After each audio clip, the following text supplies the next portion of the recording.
Here.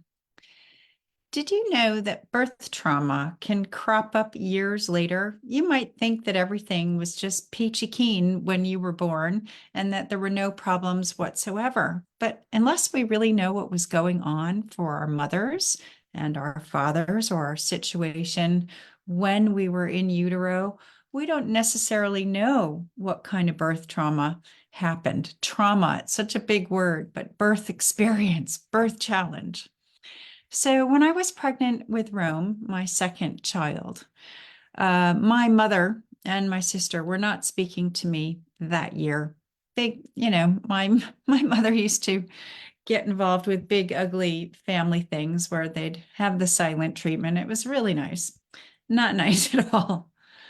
And so she wasn't speaking to me the whole time that I was pregnant with Rome. And I had a pretty easy pregnancy with both kids and idyllic water births with both kids. So there was no trauma. There was no obvious trauma.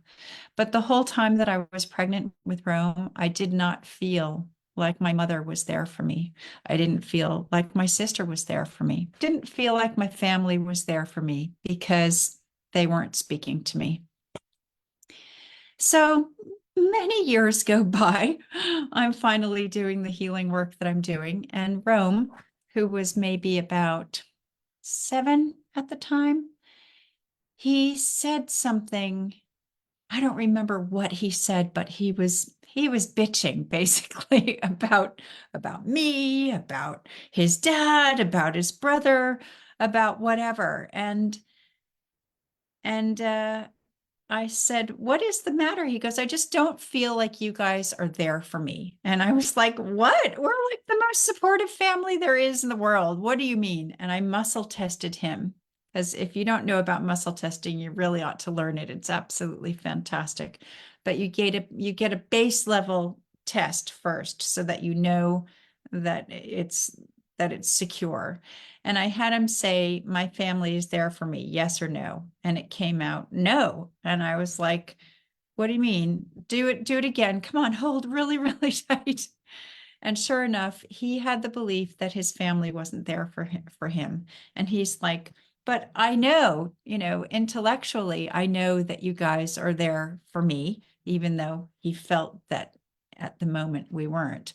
But deep down, because the whole time that I was pregnant with him, I felt like my family, my mother, my sister weren't there for me.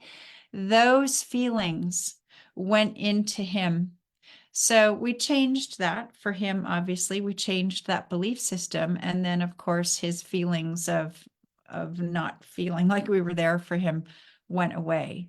But that's a good example of how birth trauma can crop up in you when you don't even realize that you're holding a subconscious limiting belief system because of something that you knew nothing about, but that your mother was feeling the whole time that she was pregnant with you.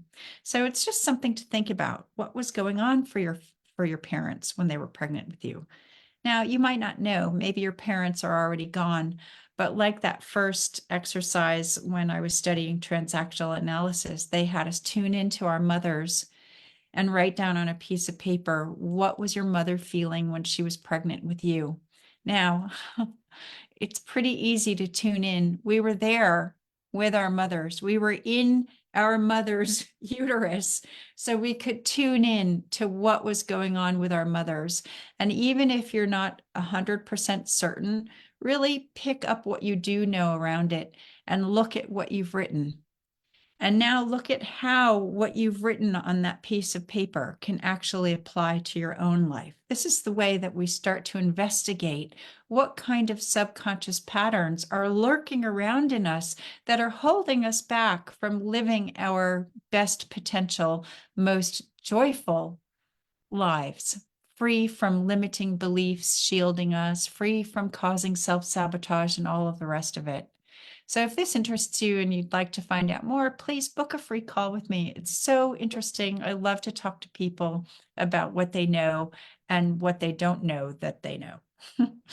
I look forward to hearing from you soon. I love you all so much, and I'll see you in the next video. Bye for now.